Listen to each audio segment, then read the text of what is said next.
শ্রীমদ্ভাগবত গীতা অনুবাদ স্বামী রাম সুখদাস, চতুর্থ অধ্যায়ের 16তম শ্লোক। কিং কর্ম কিম কর্মেতি কবয়ঃ অপত্র মহিতা তত্তে কর্ম প্রবক্ষ্যামি যজ্ঞাত্মা মোক্ষসেহ শুভাৎ। কর্ম কী এবং অকর্মই বা কাকে বলে, এই বিষয়ে বিদ্বান ব্যক্তিগণ মোহগ্রস্ত হন। সুতরাং আমি এই কর্মতত্ত্ব সম্বন্ধে আমি তোমাকে সম্যকরূপে জানাচ্ছি, যা জানলে তুমি অশুভ বন্ধন থেকে মুক্তি লাভ করবে। ব্যাখ্যা: কিং কর্ম, সাধারণ মানুষ তার দেহ এবং ইন্দ্রিয়াদির দ্বারা সাধিত ক্রিয়াকর্মকে কর্ম বলে মনে করে এবং দেহ এবং ইন্দ্রিয়াদির ক্রিয়া বন্ধ হলে তাকে অকর্ম বা কর্মহীন অবস্থা বলে মনে করে। কিন্তু ভগবান দেহ, বাক্য এবং মন দ্বারা যে সমস্ত ক্রিয়া সংগঠিত হয় সবগুলিকেই কর্ম বলেছেন। ভাব অনুসারে কর্মের সংজ্ঞা হয়। ভাব পরিবর্তিত হলে কর্মের সংজ্ঞাও পরিবর্তিত হয়। যেমন কর্ম স্বরূপত সাত্ত্বিক দেখালেও কর্তার ভাব যদি রাজসিক ও তামসিক হয় তাহলে তার কর্ম রাজসিক অথবা তামসিক হয়ে যায়। যেমন কেউ দেবীর উপাসনার কর্ম করছে, যা স্বরূপত সাত্ত্বিক কর্ম, কিন্তু উপাসনাকারী সেটি যদি কোনো কামনা সিদ্ধির জন্য করেন তাহলে সেটি রাজসিক কর্ম হয়ে যায়। আর কর্মটি যদি কাউকে বধের উদ্দেশ্যে করা হয় তা তামসিক কর্ম হয়ে দাঁড়ায়। সেইরূপ কর্মকর্তার যদি ফলেচ্ছা, মমত্ববোধ এবং আসক্তি না থাকে তাহলে তার কৃতকর্মগুলি অকর্ম হয়ে যায়, অর্থাৎ সেইগুলি কর্মফলে আবদ্ধ করে না। তাৎপর্য হল এই যে কেবল বাহ্যিক ক্রিয়া করা বা না করা কর্মের প্রকৃত স্বরূপের জ্ঞান হয় না। এই ব্যাপারে শাস্ত্রজ্ঞ বিশিষ্ট বিদ্বানগণও মোহগ্রস্ত হন, অর্থাৎ কর্মতত্ত্বগুলি যথার্থ নিরূপণ করতে সক্ষম হন না। যে ক্রিয়াগুলিতে তার কর্ম বলে মনে করেন সেইগুলি কর্ম, অকর্ম অথবা বিকর্ম যে কোনোটি হতে পারে, কারণ কর্তার ভাব অনুযায়ী কর্মের স্বরূপ পরিবর্তিত হয়। সেই জন্য যেন ভগবান জানাচ্ছেন প্রকৃত কর্ম কী, এটি কেন আবদ্ধ করে, কেমন করে আবদ্ধ করে এবং এর থেকে কিভাবে মুক্ত হওয়া যায়, এই সব আমি সম্যকভাবে বর্ণনা করব না, যা জেনে কর্ম করলে কর্ম আর বন্ধনকারক হবে না। মানুষের মধ্যে যদি মমতা, আসক্তি এবং ফলেচ্ছা থাকে তবে কর্ম না করলেও বাস্তবে তার দ্বারাই কর্ম হয়ে থাকে, অর্থাৎ কর্মে লিপ্ততা থাকে। কিন্তু যদি মমতা, আসক্তি এবং ফলেচ্ছা না থাকে তাহলে কর্ম করলেও কর্ম করা হয় না, অর্থাৎ কর্মে সে নির্লিপ্ত থাকে।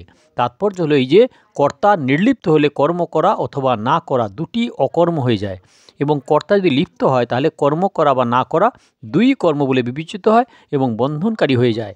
কিম কর্মেতি, ভগবান কর্মের দুটি ভাগের কথা বলেছেন, কর্ম এবং অকর্ম।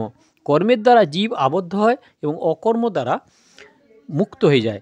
কর্ম ত্যাগ করা অকর্ম নয়। মোহবশত কর্মত্যাগ করলে ভগবান তামস ত্যাগ বলে জানিয়েছেন। শারীরিক ক্লেশের ভয়ে যে কর্মত্যাগ করা হয় তাকে বলা হয় রাজস ত্যাগ। তামস এবং রাজস ত্যাগে কর্ম স্বরূপত ত্যাগ হলেও কর্ম থেকে সম্পর্ক বিচ্ছিন্ন হয় না। কর্মে ফলেচ্ছা এবং আসক্তি ত্যাগ হলে তাকে সাত্ত্বিক ত্যাগ বলা হয়। সাত্ত্বিক ত্যাগে স্বরূপত কর্ম করলেও সেটি বাস্তবে অকর্ম, কারণ সাত্ত্বিক ত্যাগে কর্ম হতে সম্বন্ধ বিচ্ছেদ হয়। সুতরাং কর্ম করলেও তাতে নির্লিপ্ত থাকাই প্রকৃতপক্ষে অকর্ম। শাস্ত্রজ্ঞ পণ্ডিত ব্যক্তি অকর্ম কী এই বিষয়ে মোহগ্রস্ত হয়ে থাকেন।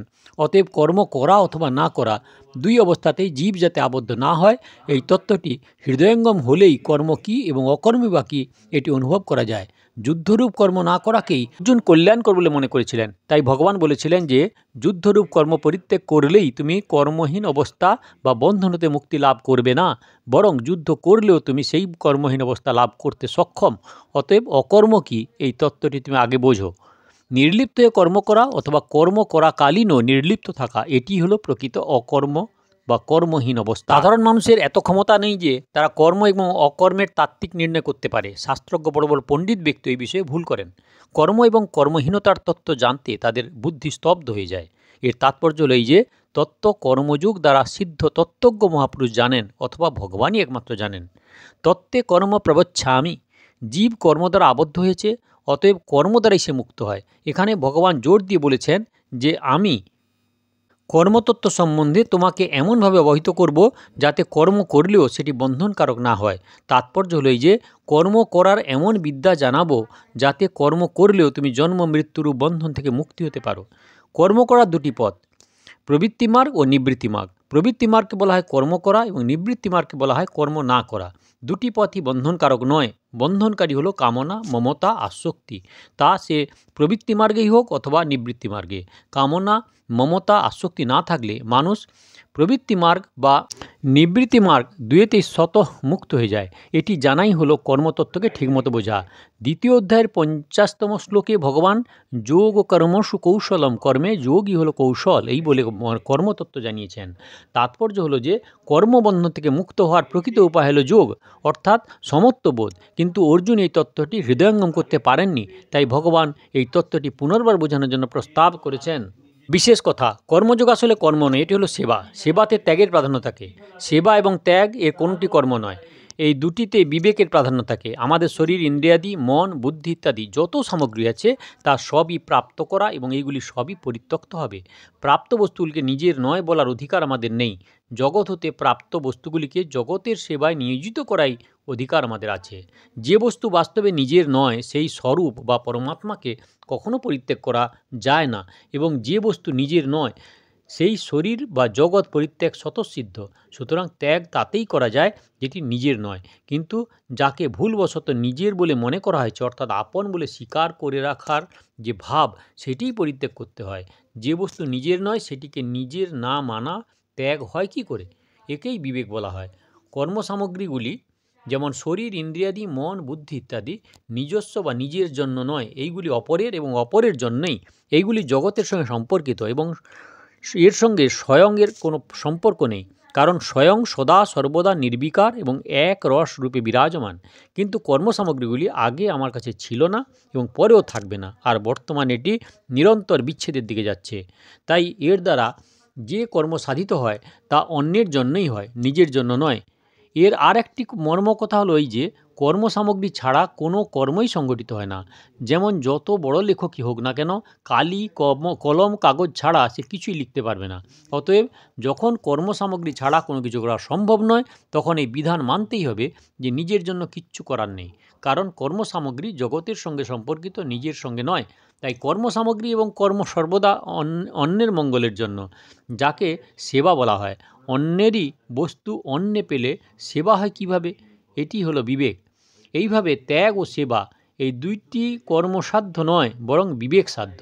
মিলিত বস্তু নিজের নয়, সেইগুলি অন্যের এবং অন্যের সেবার জন্য, এই হলো বিবেক। তাই কর্মযোগ মূলত কর্ম নয়, বরং এটি হলো বিবেক। বিবেক কোনো কর্মের ফল নয়, আসলে অনাদিকাল থেকে প্রাণীমাত্রে এটি স্বতঃপ্রাপ্ত। যদি কোনো কর্মের ফল হিসাবে বিবেক প্রাপ্ত হয়, তাহলে বিবেক বিহীন অবস্থায় এই শুভ কর্ম সম্পাদিত করে কে? কারণ শুভ অশুভ কর্মের বিভিন্নতা মানুষ বিবেকের দ্বারাই জানতে পারে, এবং সেই জন্যে সে অশুভ কর্ম পরিত্যাগ করে শুভ কর্ম করে থাকে। অতএব বিবেক হলো শুভ কর্মের কারণ, কার্য নয়। এই বিবেক হলো স্বতঃসিদ্ধ। কর্মযোগও স্বতঃসিদ্ধ, অর্থাৎ কর্মযোগে পরিশ্রম নেই। এইরূপ জ্ঞানযোগে নিজ অসঙ্গ স্বরূপ স্বতঃসিদ্ধ, এবং ভক্তিযোগে ভগবানের সঙ্গে সম্পর্কও স্বতঃসিদ্ধ। যজজ্ঞাত্মা মোক্ষ সে শুভাৎ। জীব স্বয়ং শুভ এবং পরিবর্তনশীল, জগৎ সংসার হলো অশুভ।